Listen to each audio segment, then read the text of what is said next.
Welcome back, everyone. It is Thursday, June 5th in the MLB. Our six favorite picks are on the way. As always, it's Austin, joined by Logan, recapping yesterday. An unfortunate 0-2 day. We had, a good day, followed by two straight losing days. Freeman doesn't get a hit. His first AB, if you watch it, he nearly hit a home run, missed it by a few feet. And then he got pinch hit, his fourth AB, which was dumb. Orioles, Mariners over 4.5, first five, never stood a chance. Of course, two bum pitchers have two of their best starts of the season. If you want a free over today, Brian Wu and Zach Eflin makes no sense. That one will have runs today, but we are not running that one back. Logan, we need to dial on in. We have six picks, some long shots in here. Let's get things rocking and rolling with a first five pick. I'm going to throw it to Logan. I know yesterday didn't come through. Today he's just backing a one team to score some runs. Logan, who's it going to be? Yeah, this is my favorite pick on the card if I had to pick one. It's going to be the Cubs' first 5 innings team total over 2.5, minus 125 odds on Caesars. So it's really just asking one team to score through 5, which can be a lot easier than asking both teams to put up a lot of runs through 5. If you look at this spot, the Cubs were shut out yesterday. They'll bounce back against Jake Irvin today. And it's kind of hilarious how the Cubs were shut out yesterday because they started the game with bases loaded in the first inning. I thought, oh, for sure they're going to, start this game with some runs. It proceeded to strike out, and then pop up. It was an insane level of poverty. And then in the rest of the 8 innings, I guess they were just demoralized because then they forgot how to hit. Totally different matchup today against Jake Irvin, who starts for the Nationals. 3.93 ERA, 1.17 whip for Jake Irvin. He really struggles against left-handed batters, which is important because there are a lot of good lefties in this Cubs lineup.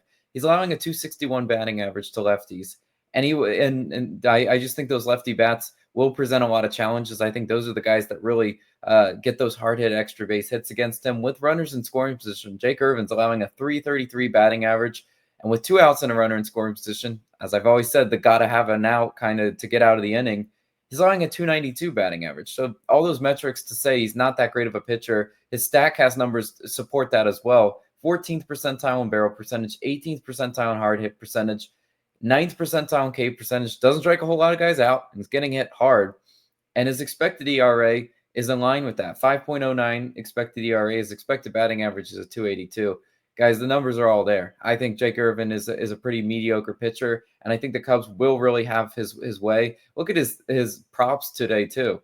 His earned run line, 2.5, juiced minus 155 the over. His 5.5 hits allowed line, juiced pretty much the same over as well.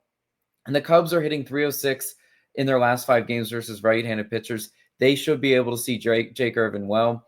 And again, those lines are just indicative of him getting rocked today. So hopefully they bring the bats today and hopefully put up a lot of runs on Jake Irvin through 5 innings. Love that as my first bet of the day. But Austin, what you rolling with? Yeah, we got a bases parlay, and then we have a long shot home run parlay. We really haven't taken a ton of home run plays this season. We'll have this first one tracked towards the record. Let's talk about this first fellow I think could hit a home run today. We'll talk more about him. It's Aaron Judge, over 1.5 bases. Not a huge diving deep into the bag. I just think this guy is coming into this game. Hasn't hit a home run in a few games, and he has an A-plus matchup against Slade Ciccone, who will start for the Guardians today. Now, we know, comically, we took Judge to get a hit 2 days ago. He didn't get a hit. What happened in his first AB? Yeah, he got a hit yesterday. And even I said yesterday, Stephen Kwan and Aaron Judge hit parlay was free as air, and that cashed by the second inning or whatever it may be. Of course, when we add them to the record, they don't hit. Stephen Kwan, you still can go to hell. But Aaron Judge, I think, could be in line for a great game today where he could hit a homer. And he's coming in a hot game in Yankee Stadium. I think the first pitch weather should be around 80, 85 degrees. And Slade Ciccone, it's the guy we've talked about before. We talked about him his last outing. He has really struggled. And this guy, you look at his 6.61 expected ERA, 285 expected batting average. And the biggest thing about Ciccone, he is first percentile, dead last in barrel percentage. Now, he technically doesn't qualify based on innings pitched or batters faced, but first percentile in barrel percentage. And Judge has seen him once. What happened? He sent it into the bleachers. Again, first percentile. If he's struggling, missing barrels, guy like Judge, if he gets a barrel on the ball in Yankee Stadium, he could hit it to any part of the ballpark and it could easily go out of there. But we look at the pitches he's going to throw. Four-seamer about 38% of the time, 34% slider, 11% sinker, and about 9% curveball. Judge, against those pitches, expected batting average, 327 versus the four-seamer, 313 versus the slider. By all means, throw us a sinker, 471, and only 214 versus the curveball, which we'll see less than 10% of the time. Again, we look at Judge this season. He hasn't seen a lot of curveballs, but versus righties, he has 4 homers off the four-seamer, 4 off the slider, and 2 off of sinkers. I just think Judge could easily send 1 yard at minus 125. I will take it. If you're looking at FanDuel, it's minus 170.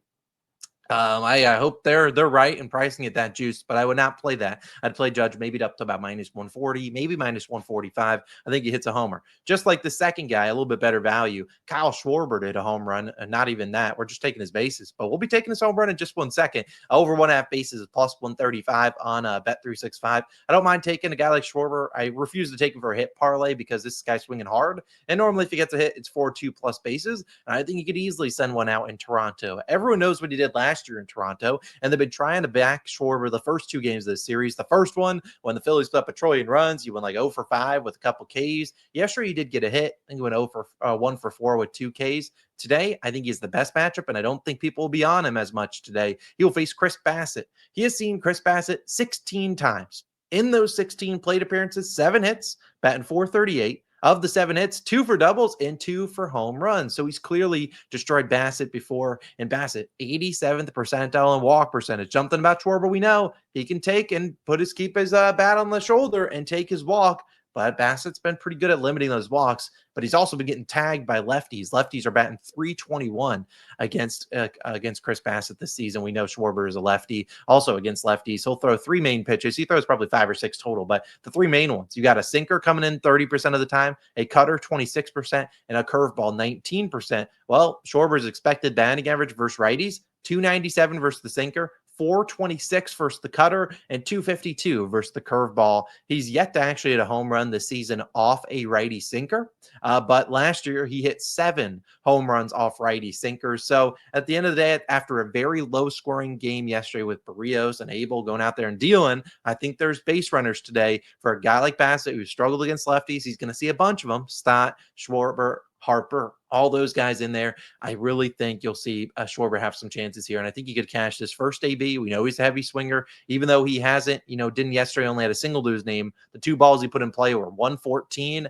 and 109. I wouldn't be shocked if he just gets a little bit more of a launch angle there. Number 1, I think it goes to the wall and you get 2 bags. Or number 2, it maybe doesn't even go to the wall. It goes over the wall, and he gets us a home run. And so I've kind of already teased this. I'm putting both these 2 fellas into a home run parlay. Each day at a home run. Judge and Schwarber. It is plus 1,027 odds on Bet365. I'm only playing it for 0.2 units, so nothing too crazy. 2 units on this. Let's say that's $20. Turns into over 200. I think we got a chance here, both these 2 guys, in A+ matchups to get it done today. So I will trust them both for 2+ bases. And boy, would it be nice to hit a home run parlay here. So again, just sprinkle on this. We have 1 unit on the regular baseline, but I think they got a chance of hitting a home run. If you just want to parlay their 2+ bases, you can do that as well. But I'm going for a little bit of a moonshot here, plus 1,000 odds. I'll take a stab at those 2 fellows to come through. And if this hits, the home run parlay hits, I'll do a $50 giveaway. All you got to do is go down below, like, and subscribe. Simple as that. If Schwarber and Judge come home and hit a home run, we will do a $50 giveaway tomorrow. That's what I'm asking for. Do it. I have faith in you guys, but I'm throwing it back to Logan. He has a first 5 under pick, and I think it's actually our first and earliest start of the day. Logan, where are we going? Yeah, this pick can hopefully set the tone for the day. I do love your home run parlay. Love the odds on that one. But mine's going to be a first 5 under. Tigers and White Sox.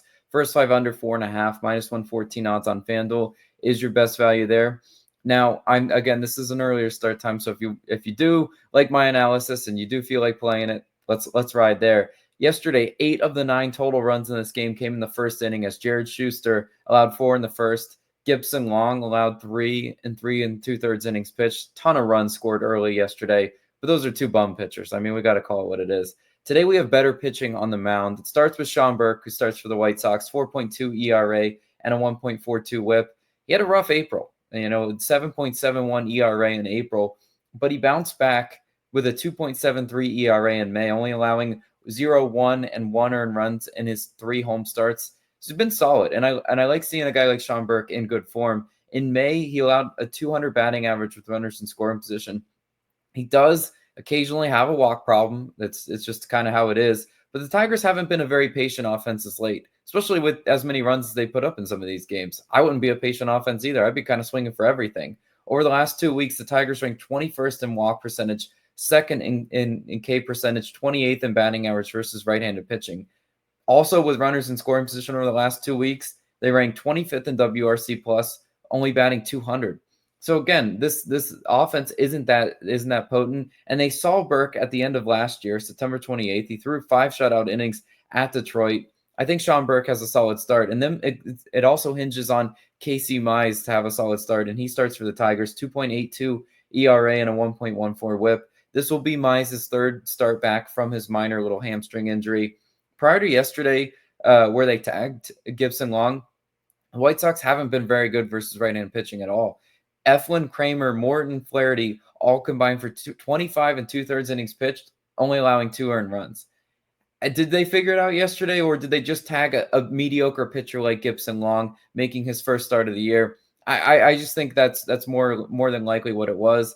I need to kind of see more to believe it that this White Sox offense is back. And Mize is 70th percentile or higher in expected batting average, expected ERA, walk percentage, and whiff percentage. Got really good StatCast metrics, and he's been efficient and he's good versus lefties. All things that I want to see. This season, lefties only batting 198 against him. They really do. This White Sox offense does really rely on leadoff production from Tauchman and Benintendi to put up runs. Those are both lefties. So again, we'll live with the guys doing damage in the bottom half of the lineup if that's how it has to be. But I do think this is a lower scoring game through 5 innings. And then whatever happens in some trash bullpens happens there. That's why I've been sticking to first 5 innings. But love that as my second pick of the day. Austin, go ahead and wrap up the video now. Yeah, I'll talk all about the strikeout hit rate sheet, which we're bringing back. Of course, we had lost a few in a row. We decided not to track it towards the record. And of course, it started hitting. So maybe we'll be a little bit more selective when we try to tail it. We'll post this one to everyone today, though. We'll post it down below in the pinned comment. So check that out in a little bit. If it is not our live already, we'll make sure it's live with many hours before games start. So again, it'll just be a half unit play. It's a strikeout hit rate sheet. We normally post it every single day to the Dub Club. We'll post it today for you guys. We won't post the whole hit rate sheet. So if you want it, you can join the Dub Club. It's only $5 for your first month with that link down below. We have the NBA going on today, so that'll be posted later. NBA is already live. We'll have a ladder challenge posted in a little bit, where we're trying not necessarily normal plus 100, maybe a little plus 200 parlay. If we can hit 5 in a row in the NBA Finals, we'd turn $10 into 2,500, which is pretty respectable. We'll figure that out, though, and I'll talk about that more in that ladder challenge video in a little bit. Either way, let's have a great day. To recap the picks, I'll do them real quick for you. Cubs, we need 3 in the first 5. Lock in. Schwarber and Judge both over in bases. Also, Judge and Schwarber both hit a home run, which would be awesome to hit. If it hits, $50 giveaway. Like and subscribe. We'll also do Tigers and Sox under 4.5 in the first 5. And we'll have that strikeout hit rate sheet, which we haven't cooked up exactly yet, but we will. And right after we post this video, it'll be linked down below in the pinned comment. Get the full hit rate sheet down below by joining the Dub Club for only $5 your first month. That is what we're rolling with on a Thursday. Let's have ourselves a day, and we'll see you guys back bright and early tomorrow, hopefully doing a $50 giveaway. That'd be awesome. We'll see you guys then. Peace.